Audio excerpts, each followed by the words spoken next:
Selamat pagi Bapak Ibu, Saudara-saudari yang terkasih dalam Tuhan Yesus Kristus.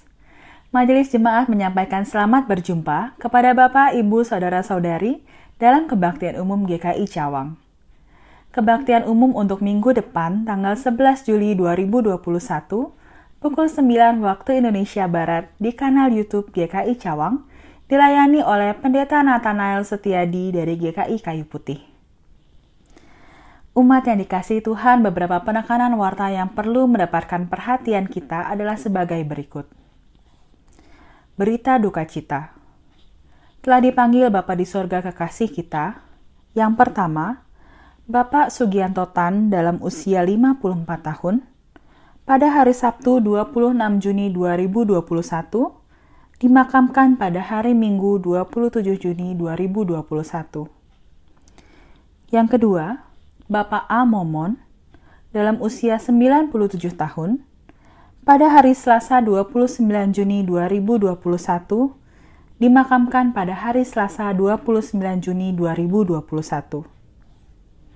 Ketiga, Ibu Elizabeth, dalam usia 73 tahun, pada hari Rabu 30 Juni 2021, dimakamkan pada hari Kamis 1 Juli 2021. Majelis Jemaat dan segenap anggota Jemaat GKI Cawang menyampaikan turut berduka cita. Kiranya Tuhan memberikan kekuatan dan penghiburan kepada keluarga yang ditinggalkan. Sakramen Perjamuan Kudus Tengah Tahun 2021.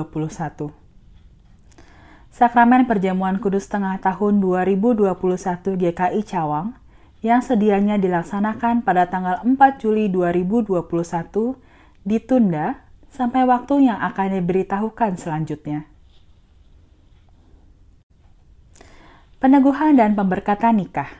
Yang pertama, peneguhan dan pemberkatan nikah akan dilaksanakan pada hari Jumat 23 Juli 2021 pukul 14 waktu Indonesia Barat di GBKP Galaksi Bekasi, dilayani oleh Pendeta Saul Ginting atas diri, Saudara Rian Felix Mario Tampu Bolon, dan Saudari Triana Gustiara Boru Surbakti.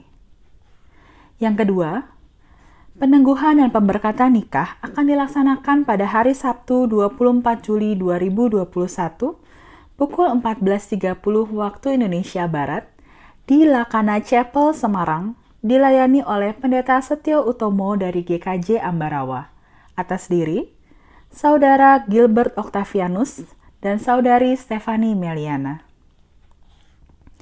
Apabila ada di antara saudara yang belum dapat memberikan dukungan karena alasan berdasarkan Alkitab dan Tata Gereja Tata Laksana GKI, keberatan tersebut dapat disampaikan secara tertulis kepada Majelis Jemaat sebelum tanggal 16 Juli 2021 untuk pasangan nomor 1 dan sebelum tanggal 17 Juli 2021 untuk pasangan nomor 2 agar masalahnya dapat dipertimbangkan dan diputuskan secara gerejawi.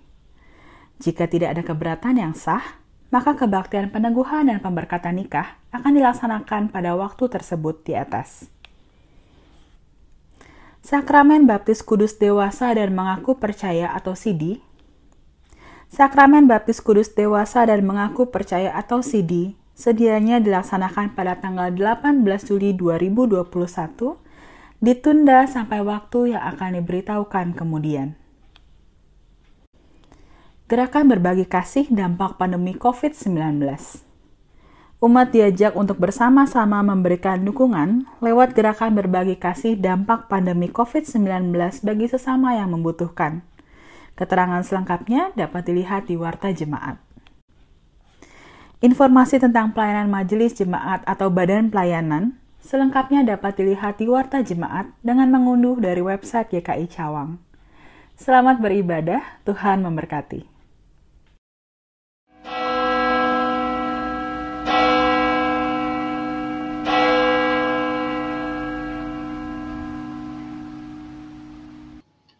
Umat yang dikasihi Tuhan, marilah kita bersorak-sorai untuk Tuhan, bersorak-sorak bagi gunung batu keselamatan kita. Biarlah kita menghadap wajah-Nya dengan nyanyian syukur, bersorak-sorak baginya dengan nyanyian mazmur.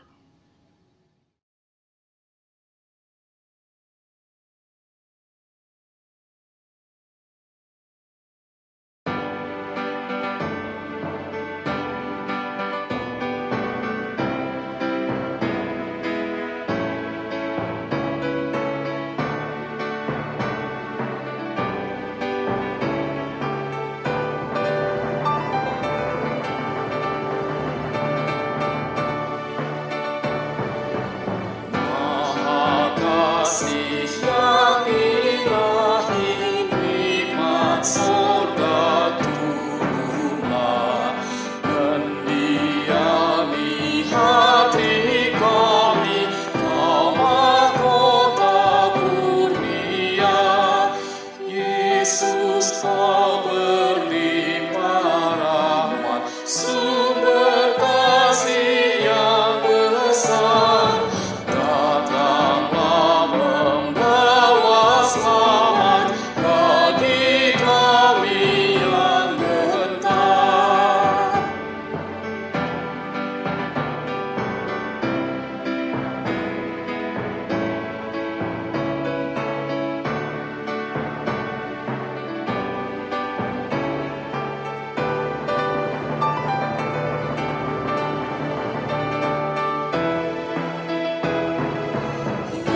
Hembuskan roh kasih-Mu dalam hati yang resah, beri sejahtera janji-Mu agar kami warisnya.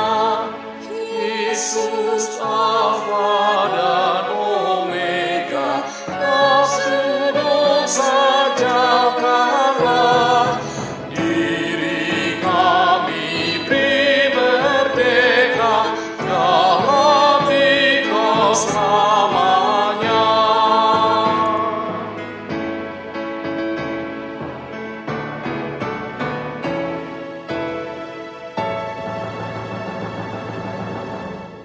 Pertolongan kita adalah di dalam nama Tuhan yang menjadikan langit dan bumi.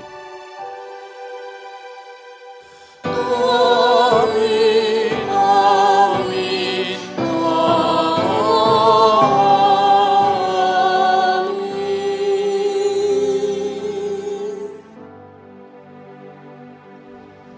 Tuhan beserta saudara. Dan beserta saudara juga.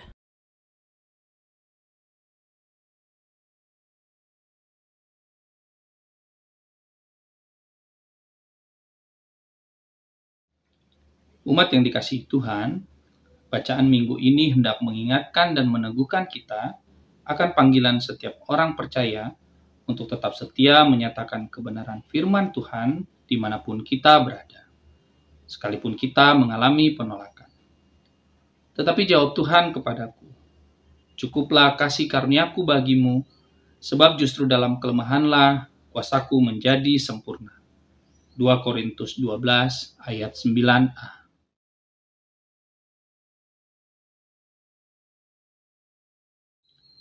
Marilah kita berdoa secara pribadi mengakui dosa dan kesalahan kita di hadapannya.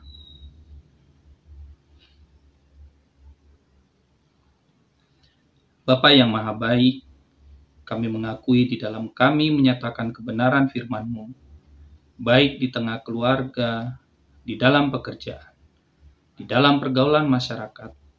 Kami sering takut ditolak, sehingga kami lebih memilih diam. Kami sering membiarkan ketidakadilan merajalela.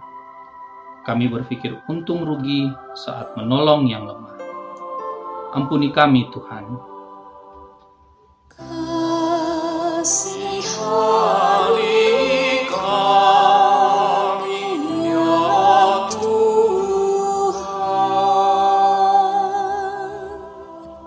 Di dalam nama Bapa, Anak, dan Roh Kudus, kami berdoa. Amin.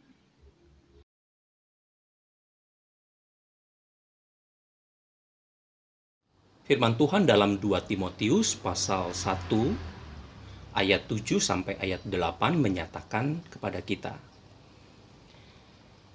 sebab Allah memberikan kepada kita bukan roh ketakutan, melainkan roh yang membangkitkan kekuatan, kasih, dan ketertiban. Jadi janganlah malu bersaksi tentang Tuhan kita, dan janganlah malu karena aku seorang hukuman karena Dia. Melainkan ikutlah menderita bagi Injilnya oleh kekuatan Allah. Demikianlah berita anugerah dari Tuhan. Syukur kepada Allah. Damai Kristus bagimu. damai Kristus bagimu juga.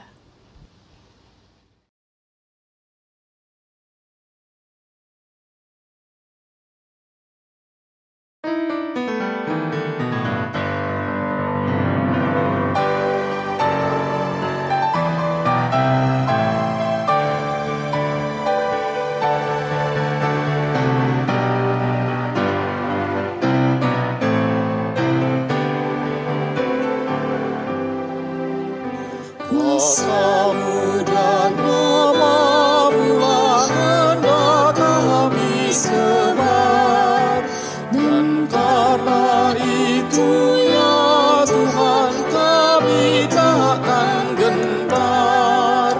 Bagaikan padi segenggam, pastilah mati dipendam, Supaya tumbuh dan segar di panas suhu yang memekat, berbuahlah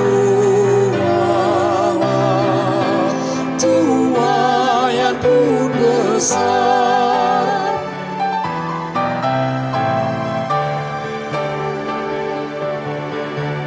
Teladan sudah kau beri demi deritamu, dan melalui salibmu kau terima kuasamu. bagian kami tak lebih seperti segenggam benih, Melintas kubur yang gelap, agar kelak akan menetap bersamamu di Firdaus gemerlap.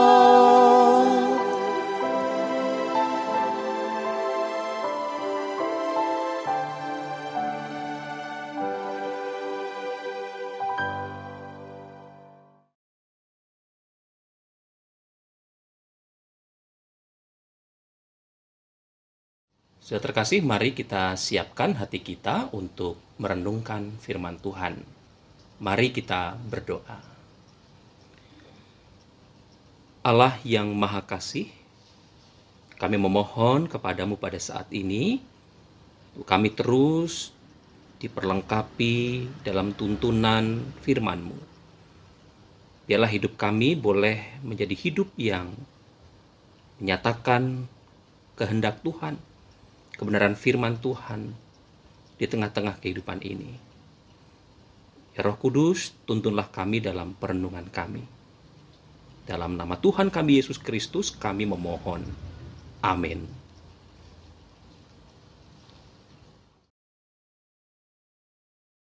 Bacaan pertama dari kitab Yehezkiel 2 ayat 1 sampai 5. Firman-Nya kepadaku, hai anak manusia, bangunlah dan berdiri, karena aku hendak berbicara dengan engkau. Sementara ia berbicara dengan aku, kembalilah rohku ke dalam aku, dan ditegakkannya lah aku. Kemudian aku mendengar dia yang berbicara dengan aku. Firman-Nya kepadaku, hai anak manusia, aku mengutus engkau kepada orang Israel, kepada bangsa pemberontak yang telah memberontak melawan aku. Mereka dan nenek moyang mereka telah mendurhaka terhadap aku sampai hari ini juga. Kepada keturunan inilah yang keras kepala dan tegar hati, aku mengutus engkau, dan harus kau katakan kepada mereka, beginilah firman Tuhan Allah. Dan baik mereka mendengarkan atau tidak, sebab mereka adalah kaum pemberontak. Mereka akan mengetahui bahwa seorang nabi ada di tengah-tengah mereka. Demikianlah sabda Tuhan. Syukur kepada Allah. Marilah kita menanggapi bacaan tadi dengan menyanyikan Mazmur 123.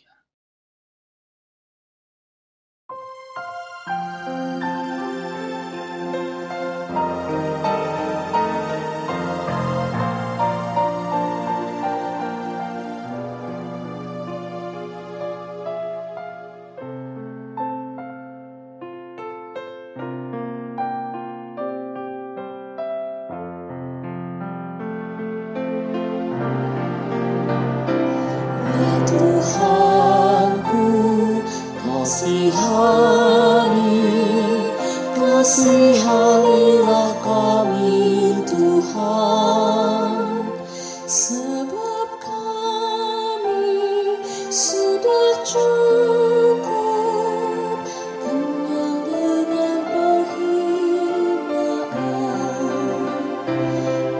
Kepadamu ku memandang, Engkau yang bersemayam di surga. Bagai mata hamba pandang tangan Tuhannya, sampai Dia kasihani kita. Kepadamu ku memandang, Engkau yang bersemayam di surga. Bagai mata hamba pandang tangan nyonyanya, sampai Dia kasihani kita. Ya Tuhanku, kasihani, kasihanilah kami Tuhan, sebab kami sudah cukup, kenyang dengan penghinaan. Jiwa kami sudah cukup, kenyang diolok juga dihina oleh orang-orang yang merasa aman, oleh orang-orang yang sombong. Ya Tuhanku, kasihani, kasihanilah kami Tuhan, sebab kami sudah cukup, kenyang dengan penghinaan.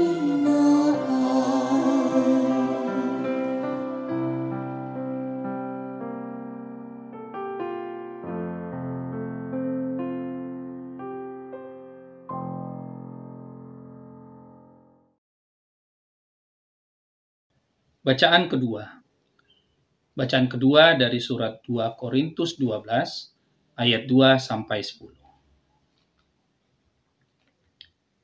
Aku tahu tentang seorang Kristen 14 tahun yang lampau, entah di dalam tubuh, aku tidak tahu. Entah di luar tubuh, aku tidak tahu. Allah yang mengetahuinya. Orang itu tiba-tiba diangkat ke tingkat yang ketiga dari sorga. Aku juga tahu tentang orang itu, entah di dalam tubuh, entah di luar tubuh, aku tidak tahu. Allah yang mengetahuinya. Ia tiba-tiba diangkat ke Firdaus, dan ia mendengar kata-kata yang tak terkatakan, yang tidak boleh diucapkan manusia. Atas orang itu aku hendak bermegah, tetapi atas diriku sendiri aku tidak akan bermegah, selain atas kelemahan-kelemahanku.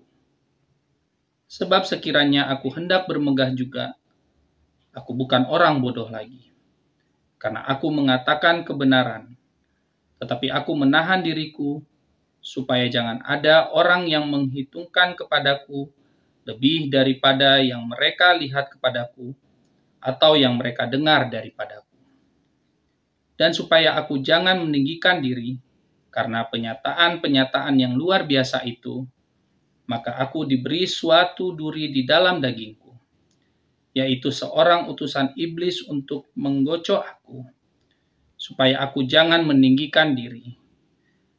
Tentang hal itu aku sudah 3 kali berseru kepada Tuhan, supaya utusan iblis itu mundur daripadaku. Tetapi jawab Tuhan kepadaku, cukuplah kasih karuniaku bagimu, sebab justru dalam kelemahanlah kuasaku menjadi sempurna. Sebab itu terlebih suka aku bermegah atas kelemahanku, supaya kuasa Kristus turun menaungi aku. Karena itu aku senang dan rela di dalam kelemahan, di dalam siksaan, di dalam kesukaran, di dalam penganiayaan, dan kesesakan oleh karena Kristus. Sebab jika aku lemah, maka aku kuat. Demikianlah sabda Tuhan. Syukur kepada Allah.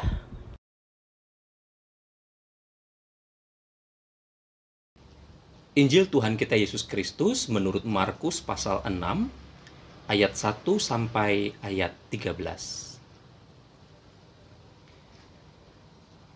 Kemudian Yesus berangkat dari situ dan tiba di tempat asalnya, sedang murid-muridnya mengikuti dia. Pada hari Sabat ia mulai mengajar di rumah ibadah, dan jemaat yang besar takjub ketika mendengar dia dan mereka berkata, "Dari mana diperolehnya semuanya itu? Hikmat apa pulakah yang diberikan kepadanya? Dan mukjizat-mukjizat yang demikian bagaimanakah dapat diadakan oleh tangannya? Bukankah ia ini tukang kayu, anak Maria, saudara Yakobus, Yoses, Yudas dan Simon? Dan bukankah saudara-saudaranya yang perempuan ada bersama kita?" Lalu mereka kecewa dan menolak dia. Maka Yesus berkata kepada mereka, "Seorang nabi dihormati di mana-mana kecuali di tempat asalnya sendiri, di antara kaum keluarganya dan di rumahnya. Ia tidak dapat mengadakan satu mukjizat pun di sana, kecuali menyembuhkan beberapa orang sakit dengan meletakkan tangannya atas mereka." Ia merasa heran atas ketidakpercayaan mereka.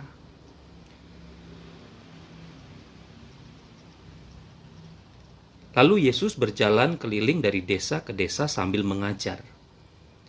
Ia memanggil ke-12 murid itu dan mengutus mereka berdua-berdua. Ia memberi mereka kuasa atas roh-roh jahat dan berpesan kepada mereka supaya jangan membawa apa-apa dalam perjalanan mereka, kecuali tongkat, roti pun jangan, bekal pun jangan, uang dalam ikat pinggang pun jangan. Boleh memakai alas kaki, tetapi jangan memakai 2 baju. Katanya selanjutnya kepada mereka, "Kalau di suatu tempat kamu sudah diterima dalam suatu rumah, tinggallah di situ sampai kamu berangkat dari tempat itu. Dan kalau ada suatu tempat yang tidak mau menerima kamu, dan kalau mereka tidak mau mendengarkan kamu, keluarlah dari situ dan kebaskanlah debu yang di kakimu sebagai peringatan bagi mereka." Lalu pergilah mereka memberitakan bahwa orang harus bertobat. Dan mereka mengusir banyak setan dan mengoles banyak orang sakit dengan minyak dan menyembuhkan mereka.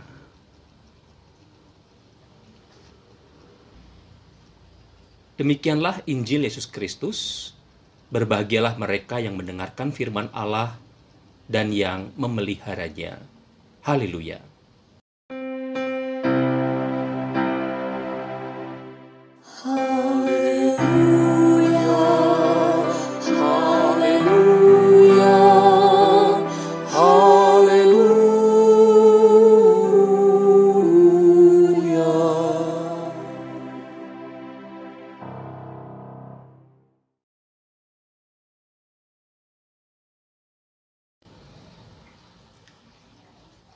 Saudara terkasih, kadang ada situasi di tengah kehidupan keluarga atau dalam relasi persahabatan kita dengan orang lain, ketika terlontar kalimat, "Aku sudah malas bicara denganmu lagi," ngeyel kalau dibilangin.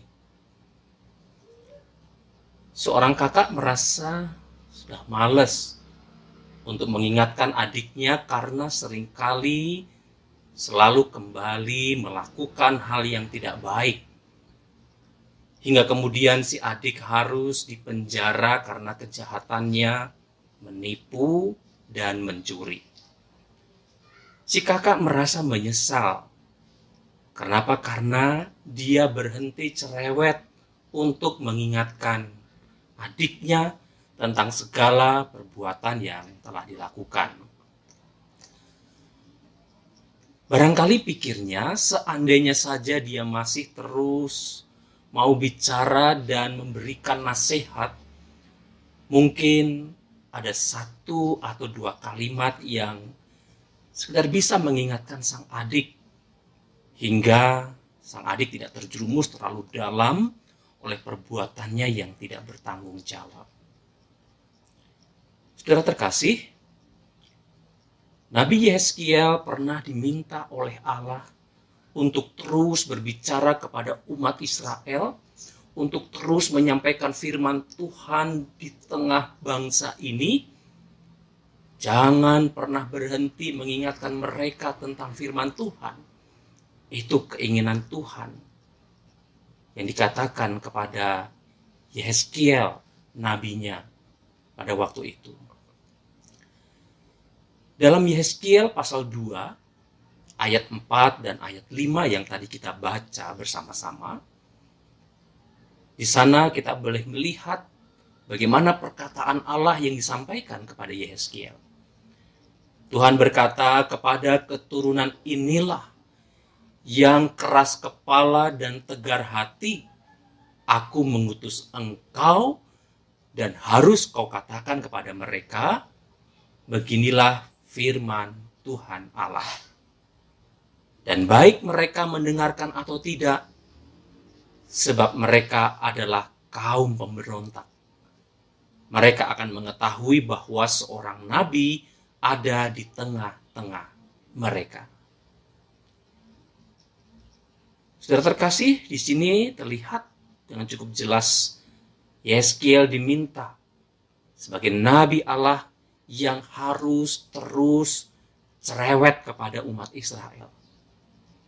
Dikatakan baik mereka mendengarkan atau tidak. Begitu pesan Tuhan kepada sang nabi. Yehezkiel diminta untuk terus mengatakan beginilah firman Tuhan. Sebab memang terlalu rentan bagi bangsa ini, bangsa Israel, yang sedang dalam kondisi pembuangan di Babel pada waktu itu, di mana mereka dapat dengan mudah melupakan Tuhan. Mereka dapat dengan mudah berpaling kepada dewa-dewi bangsa Babel yang mereka anggap mampu memberikan kemenangan bagi orang Babel. Sehingga mereka melihat bahwa dewa-dewi orang asing ini jauh lebih berkuasa daripada Allah.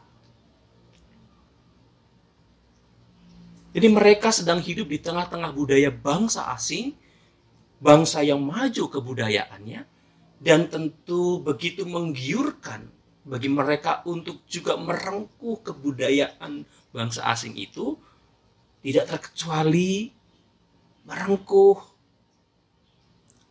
sembahan kepada dewa-dewi mereka. Jadi memang tidak mustahil jika orang Israel dapat tergoda untuk melupakan Tuhan dan berpaling dari Tuhan. Sebab pada waktu itu memang terlebih orang Israel sedang merasa mereka kehilangan gambar Allah di dalam hidup mereka. Allah dipandang tidak lagi mampu menolong mereka, tidak mampu mengangkat mereka, tidak mampu memberikan mereka kemenangan. Tapi bahkan justru mereka mengalami kehancuran dan kekalahan dari bangsa Babel. Itulah kenapa Allah memerintahkan Yehezkiel untuk tetap mengingatkan orang Yahudi akan firman Allah. Paling tidak agar orang-orang Israel di pembuangan tahu bahwa ada nabi Allah di tengah-tengah mereka. Sebenarnya itu hendak menunjukkan juga bahwa Allah hadir di tengah umatnya. Bahwa Allah tidak meninggalkan umatnya yang terbuang itu. Bahwa Allah tetap mengasihi mereka. Bahkan Allah merancangkan karya keselamatan bagi mereka dan juga akan membebaskan umatnya itu. Dan terlebih bahwa rancangan Tuhan bagi mereka sedang mereka alami dalam kehidupan mereka. Jadi kehadiran sang nabi diharapkan itu juga dapat menyatakan kasih dan penyertaan Allah di dalam kehidupan umatnya. Firman yang dihadirkan itu bukan sekedar semata-mata hendak mengingatkan umat agar hidup lurus dan benar, tetapi lebih dari itu juga hendak menyatakan bahwa aku hadir di dalam penderitaanmu dan menemani engkau sekalipun kau berada di negeri yang jauh ini. Saudara, inilah pesan yang paling penting dari tindakan kenabian Yehezkiel pada waktu itu untuk menjadi nabi yang cerewet kepada umat Israel. Ada seorang yang bercerita jika dia pernah sangat merindukan mamanya yang telah meninggal dunia beberapa tahun sebelumnya. Dia akui dulu dia sering membantah, sering cuek, dan merasa jengkel karena punya mama yang cerewetnya minta ampun, sampai nggak ada mama lain yang bisa menandingi kecerewetannya. Setelah semakin matang dan setelah juga menjadi seorang ibu, barulah dia menyadari bahwa mamanya dulu benar. Nasihat-nasihat mamanya dulu adalah baik. Perkataan-perkataan yang dinilainya sebagai kecerewetan dulu, itu adalah perkataan-perkataan yang sangat bernas yang boleh ia rasakan. Mungkin dia menyesal telah kerap membantah mamanya dulu. Tapi kini dia tahu bahwa mamanya dulu sangat mengasihi dia. Maka ia pun kini ingin terus juga mampu mengasihi anak-anaknya. Bahkan dia pikir gak apa kok kalau dia pun juga akan dinilai cerewet oleh anak-anaknya. Tapi ia akan tetap mengasihi anak-anaknya. Dia gak akan berhenti untuk terus menyampaikan nasihat yang baik untuk anak-anaknya. Demi kebaikan masa depan anak-anaknya. Saudara terkasih, kita akui memang tidak mudah untuk meneladani Nabi Yehezkiel yang tetap setia memberitakan firman Tuhan, walau ia kerap diabaikan, kerap ditolak oleh kaumnya sendiri. Bahkan Yehezkiel dianggap seperti orang gila, orang yang tidak waras dalam hidupnya. Sebab kita memang kerap fokus kepada respon orang, di mana kita selalu berharap orang dapat menerima pemberitaan kita. Kita berharap diapresiasi, kita berharap diucapkan terima kasih dari orang lain, tapi kita tidak siap untuk mendengar penolakan, tidak siap untuk diabaikan oleh orang lain. Barangkali itulah yang membuat si kakak dalam cerita di awal tadi kemudian sudah merasa kapok untuk terus mengingatkan adiknya. Pikirnya bukannya terima kasih sudah diingatkan, bahkan sudah sering dibantu, tetapi malah membantah dan membela diri terus. Kapoklah si kakak untuk bicara lagi, apalagi harus membantu adiknya itu karena dia merasa sudah terlalu sering dan terlalu banyak kecewa. Saudara, cerita semacam ini tentu banyak terjadi dan dialami oleh banyak keluarga dan juga dalam kehidupan relasi kita juga bersama yang lain. Tapi kini kita semua hendak diingatkan oleh firman Tuhan dalam Yehezkiel pasal 2 ayat 1 sampai 5 yang tadi kita baca bersama-sama tentang pengalaman Nabi Yehezkiel. Bahwa jika kita menyampaikan yang baik, mengingatkan dalam kasih yang tulus, maka kita akan dimampukan untuk terus bersuara, untuk terus memberitakan kebenaran firman Tuhan. Bukan persoalan menang atau kalah. Bukan persoalan bahwa orang lain harus segera menurut pada perkataan kita. Bukan itu bagian kita. Bagian kita adalah kita hanya diminta untuk terus memberitakannya, untuk terus mengatakan firman Tuhan, untuk terus memberi nasihat di dalam kasih Tuhan bagi orang-orang yang kita kasihi. Ketika kita harus terus berbicara kepada orang-orang yang kita kasihi itu, maka paling tidak biar mereka tahu bahwa kita mengasihi mereka, kita peduli kepada mereka, kita memperhatikan mereka. Terlebih lagi biar mereka tahu bahwa Tuhan begitu mengasihi mereka. Tuhan tidak pernah meninggalkan mereka. Tuhan hadir juga di dalam hidup mereka. Hadir di dalam setiap persoalan mereka yang paling pelik sekalipun, yang paling begitu berat sekalipun. Walau kerap memang kita pasti akan selalu menerima respon negatif. Seperti perkataan-perkataan, aku tidak butuh nasihat-nasihat. Aku nggak butuh quotation. Aku nggak perlu motivasi-motivasi. Bahkan mungkin kita juga akan mendengar perkataan, aku nggak butuh ayat-ayat firman Tuhan. Tetapi mari, saudara, kita mau terus setia mewartakan firman Tuhan kepada kekasih-kekasih kita. Kenapa? Karena kita mengasihi mereka, kita peduli kepada mereka, kita nggak mau menyerah. Terlebih lagi karena Tuhan mengasihi mereka. Ini poin yang paling penting. Oleh karena Tuhan mengasihi mereka, maka kita mau terus menyampaikan firman Tuhan, agar hidup mereka pun boleh menghayati sapaan kasih Tuhan. Saudara terkasih, Yesus mengalami penolakan bahkan di kampung halamannya sendiri.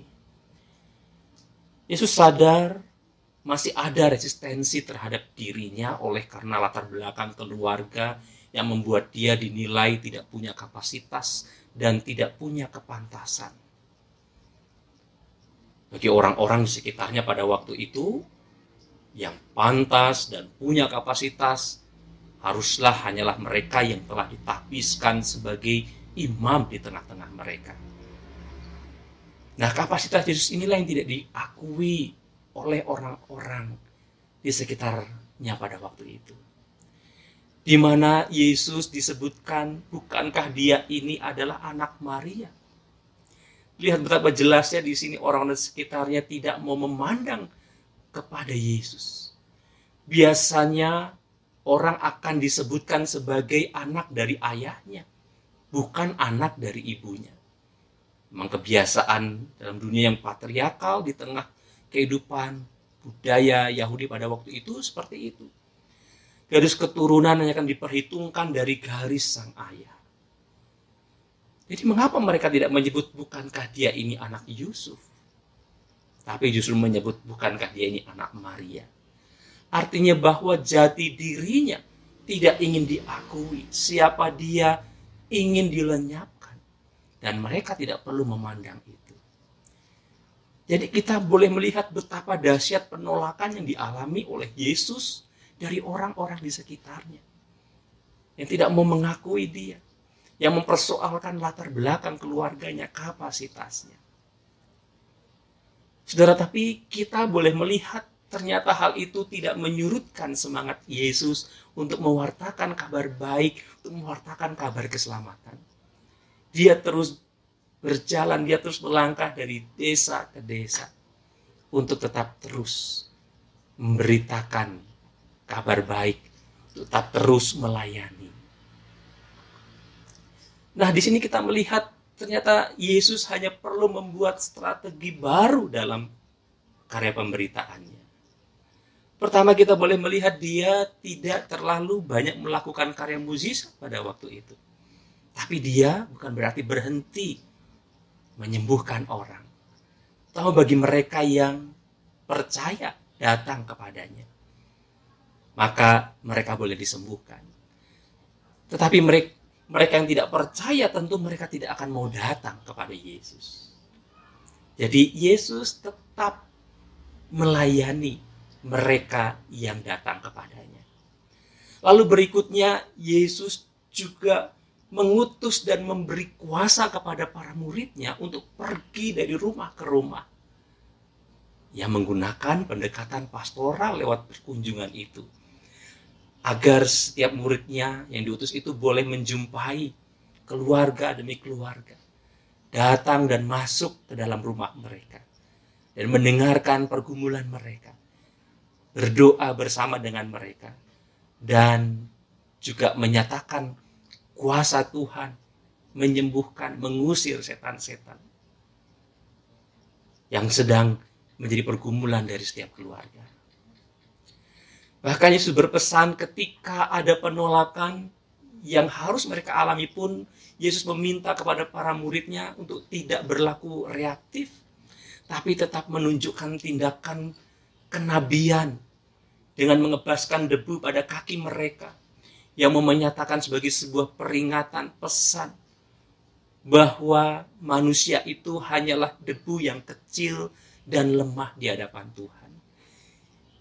Yang mau mengingatkan setiap orang bahwa hidup manusia itu hanya bergantung kepada pemeliharaan Tuhan. Itulah kenapa para murid pun diminta tidak perlu membawa bekal dan uang apapun. Mereka hanya diminta untuk membawa satu tongkat saja. Sebab mereka juga diajar untuk bergantung pada pemeliharaan Tuhan di dalam perjalanan pelayanan mereka. Mereka pun belajar menggantungkan hidupnya kepada Tuhan. Di dalam segala keterbatasan yang mereka miliki sekalipun. Tuhanlah yang memampukan mereka. Tuhanlah yang memberikan mereka kuasa untuk mengajar, kuasa untuk menyembuhkan, kuasa untuk mengusir setan-setan. Saudara terkasih, mari kita pun juga hendak terus berusaha untuk tetap setia mewartakan kabar baik. Bahkan kita juga terus ditantang untuk kreatif dan menggunakan strategi-strategi baru dalam mengabarkan kabar baik, kebenaran firman Tuhan. Karena itu kita perlu bergantung kepada Tuhan. Bukan bergantung pada kehebatan diri kita. Jika jabatan kita tinggi, pendidikan kita tinggi, status sosial kita tinggi, bukan berarti kita sebagai yang paling utama atau kita yang penting. Sebab itu hanyalah tongkat. Tongkat yang dipercayakan pada kita untuk kita bawa. Kita gunakan tongkat itu untuk melayani dengan tulus dan penuh kreativitas. Tongkat itu bukan untuk memukul, tetapi untuk mengayomi. Untuk menggembalakan di dalam kasih Tuhan. Kesaksian Rasul Paulus sungguh juga akan meneguhkan kita semua. Dalam berita surat dari 2 Korintus pasal 12 ayat 2 sampai ayat 10 yang tadi kita baca bersama-sama. Di situ kita melihat kesaksian Paulus yang begitu luar biasa. Bahwa dalam segala kesuksesan yang pernah ia capai dulu waktu ia punya jabatan di tengah-tengah orang Yahudi. Sebagai pemimpin di tengah-tengah umat yang begitu diperhitungkan. Bahkan maupun kini ketika ia berhasil membangun jemaat-jemaat di beberapa kota yang ia layani. Maka Paulus tetap diajar dan belajar untuk terus rendah hati di hadapan Tuhan. Bahwa semua itu bukan karena ia hebat, bukan karena ia kuat, bukan karena ia pandai. Tetapi karena Allah yang memakai dia untuk memberitakan kabar baik. Untuk mewartakan bahwa Yesus Kristus adalah Tuhan dan Juru Selamat yang telah bangkit dan menyelamatkan dunia. Kalau kita melihat kesaksian di dalam ayat ke-10, Paulus berkata dengan begitu mantap, "Karena itu aku senang dan rela di dalam kelemahan, di dalam siksaan, di dalam kesukaran, di dalam penganiayaan dan kesesakan oleh karena Kristus. Sebab jika aku lemah, maka aku kuat." Itu kata Paulus, jika aku lemah, maka aku kuat. Dia meyakini bahwa dalam kelemahan, justru ia semakin menggantungkan hidupnya kepada Tuhan. Sehingga di dalam siksaan, kesukaran, penganiayaan, kesesakan, ia tetap terus melangkah, mengabarkan Injil Yesus Kristus. Saudara terkasih, jika kita mampu mengakui juga kelemahan kita di hadapan Tuhan, niscaya pada saat itu juga kita akan merasakan kekuatan mengalir dalam hidup kita. Kekuatan yang menggerakkan semangat kita, memotivasi kita dari dalam untuk terus melangkah, sekalipun di dalam pekatnya pergumulan kehidupan. Untuk terus melangkah sekalipun ada banyak tantangan.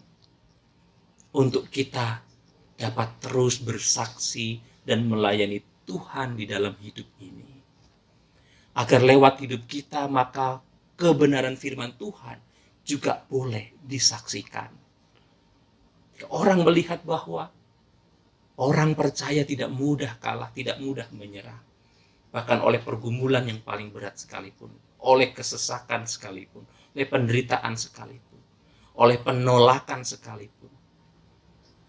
Oleh karena itu mari, jangan pernah ingkari bahwa kita lemah, kita tidak berdaya, kita punya banyak kekurangan.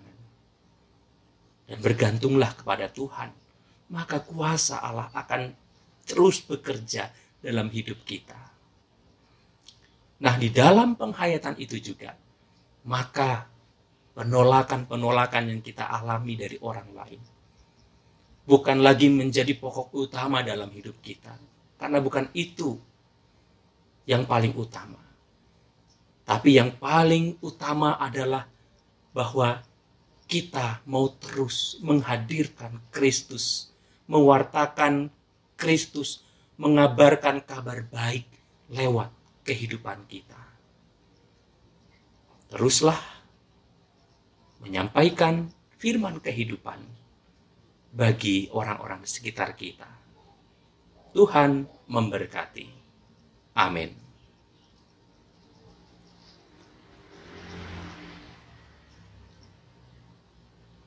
Saat teduh bagi kita sekalian.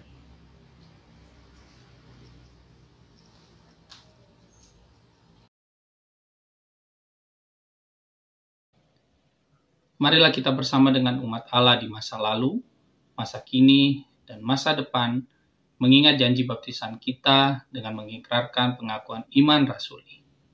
Aku percaya kepada Allah, Bapa yang Maha Kuasa, Khalik langit dan bumi, dan kepada Yesus Kristus, anaknya yang tunggal Tuhan kita, yang dikandung daripada Roh Kudus, lahir dari anak darah Maria, yang menderita sengsara di bawah pemerintahan Pontius Pilatus, disalibkan, mati dan dikuburkan, turun ke dalam kerajaan maut.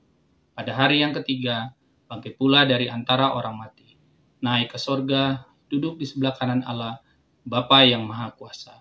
Dan dari sana ia akan datang untuk menghakimi orang yang hidup dan yang mati. Aku percaya kepada Roh Kudus, gereja yang kudus dan am, persekutuan orang kudus, pengampunan dosa, kebangkitan orang mati, dan hidup yang kekal. Amin.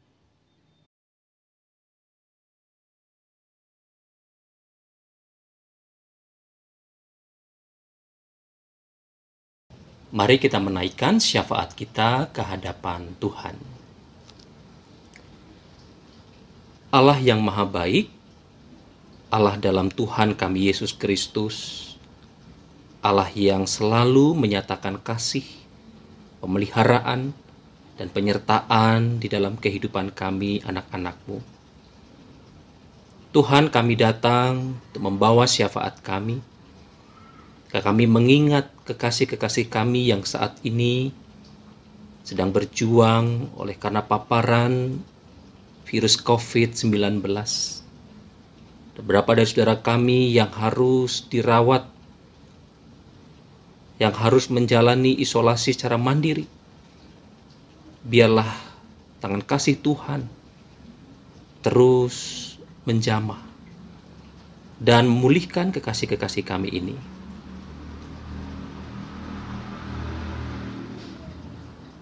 Berkatilah Tuhan setiap upaya pengobatan yang sedang dijalani. Biarlah melalui itu semua kekasih-kekasih kami boleh mendapatkan kesembuhan dan kekuatannya boleh kembali pulih. Mereka terus melanjutkan kehidupan, berkarya, menyaksikan kasih Tuhan bersama dengan yang lain. Bapa, kami juga mau berdoa untuk kekasih-kekasih kami yang juga sedang dirawat, yang sedang menjalani kemoterapi, yang berjuang di dalam ruang-ruang ICU. Tuhan, berkati mereka. Biarlah kasih Tuhan juga boleh menyapa mereka. Tuhan, kami serahkan juga kekasih-kekasih kami, para tenaga medis, tenaga kesehatan, yang juga ikut berjuang di garda terdepan, memerangi pandemi ini. Biarlah Tuhan juga boleh menjaga. Tuhan boleh melindungi mereka dan memberkati mereka bersama dengan keluarga. Dan kekasih-kekasih kami ini pun juga boleh dapat menjalankan tanggung jawabnya dengan baik oleh karena pertolongan Tuhan. Bapak, pada saat ini kami juga mau berdoa dan mengingat kekasih-kekasih kami yang sedang mengalami duka cita. Biarlah di dalam kasih-Mu mereka juga boleh terus menemukan kekuatan dan penghiburan. Mereka harus kehilangan kekasih-kekasih mereka, bahkan di masa-masa yang sulit ini. Biarlah Tuhan yang terus hadir dan mengisi hati mereka dengan sukacita, dengan kekuatan, oleh karena penghiburan yang berasal dari Engkau. Bapa yang baik, kami mau terus menyerahkan kehidupan gereja Tuhan, persekutuan kami. Biarlah kami boleh mampu bersaksi bagi dunia di sekitar kami. Biarlah gereja dapat terus menyuarakan kebenaran firman Tuhan dan bahkan mewartakan kasih Tuhan, mengerjakan cinta kasih Tuhan di tengah kehidupan kami bersama dengan yang lain. Berkati setiap pelayanan yang boleh kami lakukan di dalam masa pandemi ini. Biarlah kami juga tetap mengingat orang-orang di sekitar kami yang butuh dikuatkan, yang butuh ditolong, yang butuh dijangkau oleh kasih Tuhan. Bapa, pada saat ini kami juga mau berdoa bagi seluruh anggota jemaat dan simpatisan kami GKI Cawang, dimanapun mereka berada, dalam setiap gumul juang bersama dengan keluarga, dengan orang-orang yang mereka kasihi, untuk juga dapat dimampukan melewati masa pandemi ini dengan baik. Berkati setiap upaya pemulihan kehidupan di tengah keluarga, pemulihan dalam relasi, pemulihan dalam kehidupan perekonomian. Tuhan memberkati. Itu juga setiap orang tua yang mendampingi anak-anak terkasih, memikirkan pendidikan mereka. Tuhan cukupkan, Tuhan perlengkapi. Itu pun anak-anak kami Tuhan yang akan memasuki tahun ajaran yang baru, naik ke jenjang yang lebih tinggi, boleh memasuki kelas yang baru. Biarlah Tuhan juga memberkati mereka, sekalipun masih harus menjalani pendidikan jarak jauh, pembelajaran jarak jauh. Biarlah anak-anak kami tetap semangat, tetap Tuhan perlengkapi dengan hikmat, dengan bijaksana, dengan kecerdasan dan ketekunan. Bapa yang baik, kami mau serahkan kehidupan setiap keluarga di dalam tangan pemeliharaan-Mu, yang boleh terus menghadirkan pengharapan dan keyakinan yang teguh bahwa bersama dengan Tuhan kami semua dapat terus melangkah. Kami berdoa untuk bangsa dan negara kami dalam perjuangan kami bersama Tuhan untuk menyukseskan program vaksinasi secara nasional ini. Biarlah kami boleh mengambil bagian di dalamnya dan bersama-sama dengan semua warga bangsa ini menyukseskannya. Kami boleh dapat mencapai herd immunity untuk kami bersama-sama keluar dari pandemi ini. Terima kasih ya Allah. Inilah segala pengharapan kami. kami naikkan dalam nama Tuhan kami Yesus Kristus. Amin.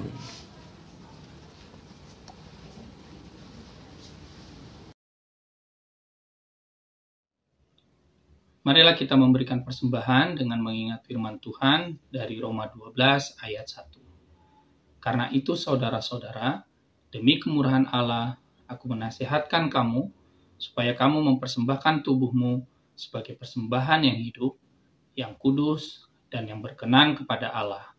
Itu adalah ibadahmu yang sejati. Umat dapat memberikan persembahan dengan mengirimkannya melalui transfer ke Bank BCA dengan nomor rekening 273-300-3669 atas nama GKI Cawang, atau menggunakan fasilitas QRIS, atau dapat memasukkan ke dalam sebuah amplop dan dibawa ke gereja, kemudian memasukkan ke kotak persembahan yang sudah disediakan di gedung gereja.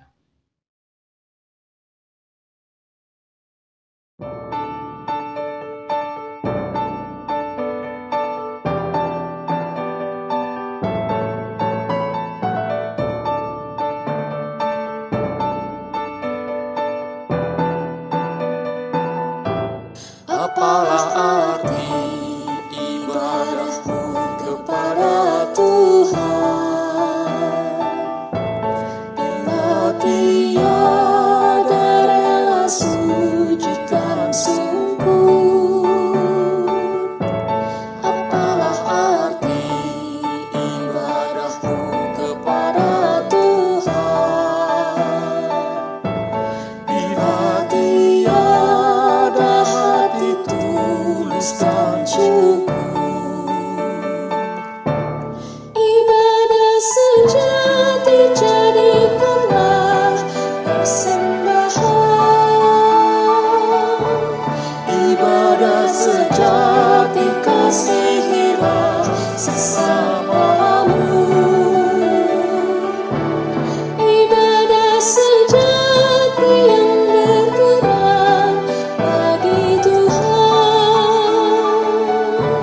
Jujur dan tulus ibadah murni bagi Tuhan.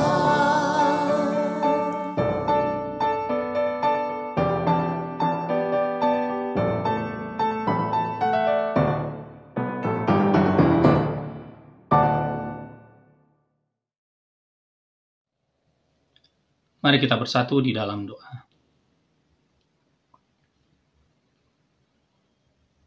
Begitu banyak anugerah, berkat, dan rahmat yang telah Tuhan limpahkan dalam kehidupan kami hingga saat ini. Dan pada saat ini, kami ingin membawa sebagian kecil dari begitu banyak berkat yang telah Tuhan berikan kepada kami. Tolonglah kami ya Tuhan, agar kami dapat semakin bertambah-tambah di dalam pengenalan dan di dalam kasih kami kepada Kristus dan sesama kami, agar hidup kami dan kerja kami dapat membawa kemuliaan dan kebesaran bagi nama-Mu.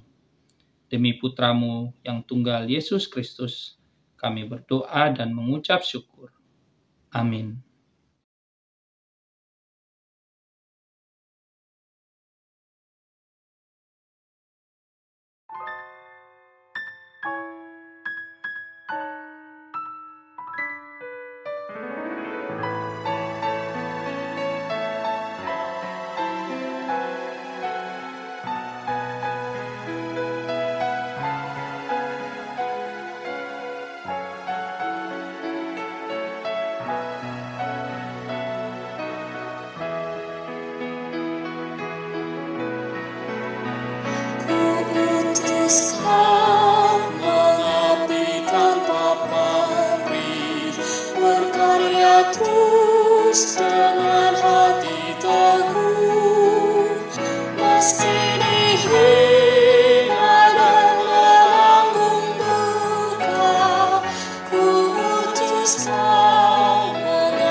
syarat berkeluh, menanggung susah dan derita dunia, ku utus Kau berkorban bagiku.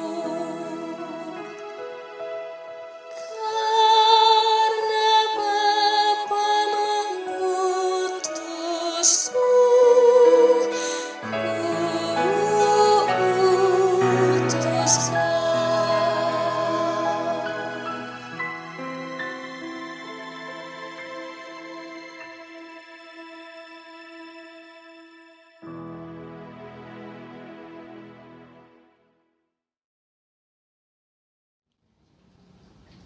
Umat terkasih, arahkanlah hatimu kepada Tuhan. Kami mengarahkan hati kami kepada Tuhan. Jadilah saksi Kristus, Syukur kepada Allah, terpujilah Tuhan. kini dan selamanya. Kini terimalah berkat-Nya. Tuhan memberkati engkau dan melindungi engkau. Tuhan menyinari engkau dengan wajah-Nya dan memberi engkau kasih karunia. Tuhan menghadapkan wajah-Nya kepadamu dan memberi engkau damai sejahtera.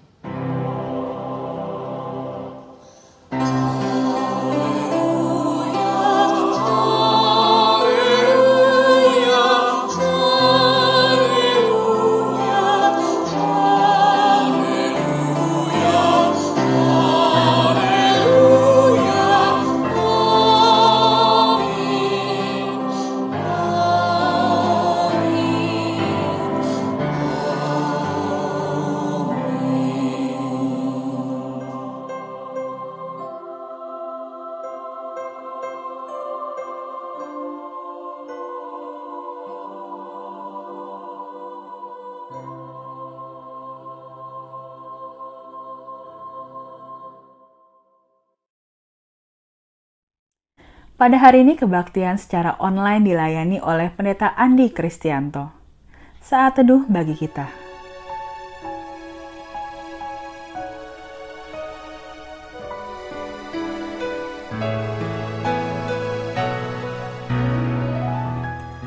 Saat teduh selesai. Selamat hari Minggu, Tuhan memberkati.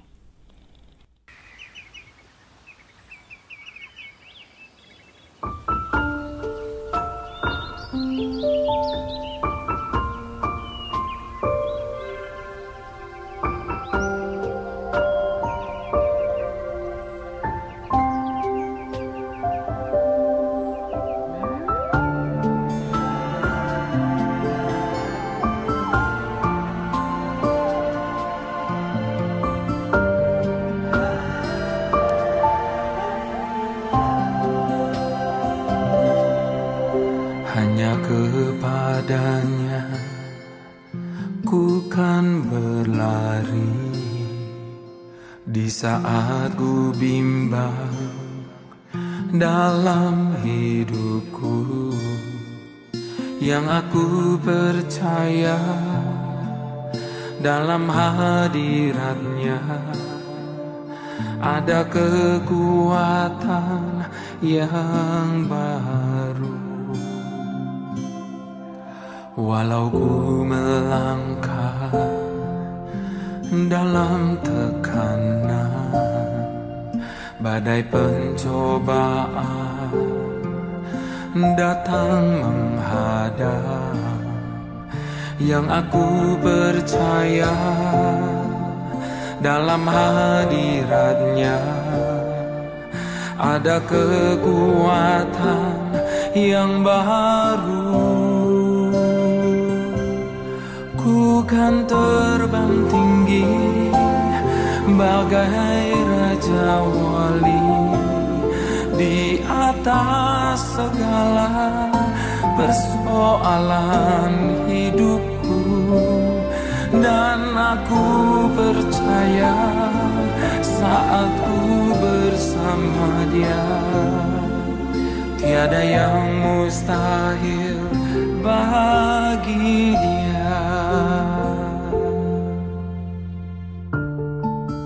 Tiada yang mustahil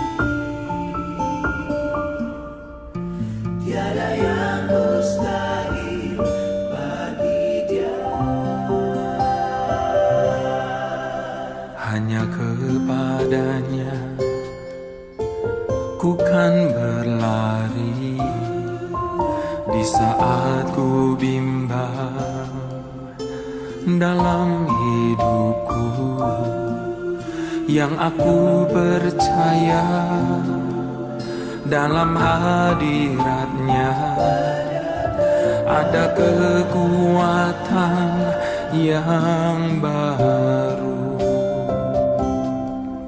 Walau ku melangkah dalam tekanan, badai pencobaan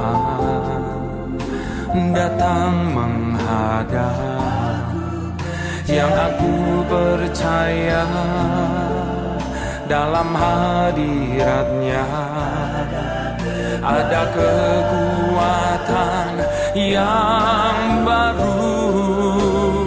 Bukan terbang tinggi bagai raja wali di atas segala persoalan hidupku, dan aku percaya saat ku bersama Dia tiada yang mustahil baginya.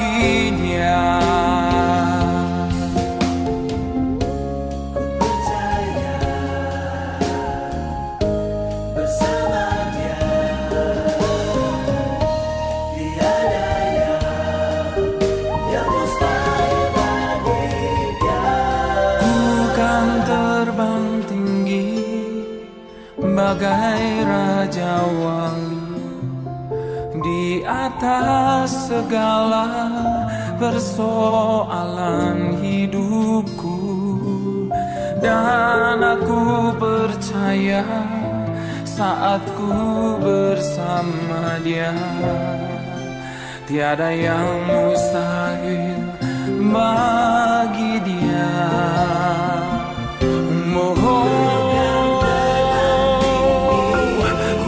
Terbang tinggi bagai raja wali, dan aku percaya hanya bersamamu tiada yang mustahil, tiada yang mustahil,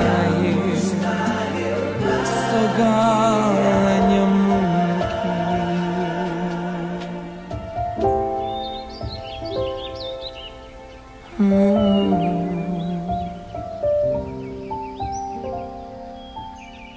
Segalanya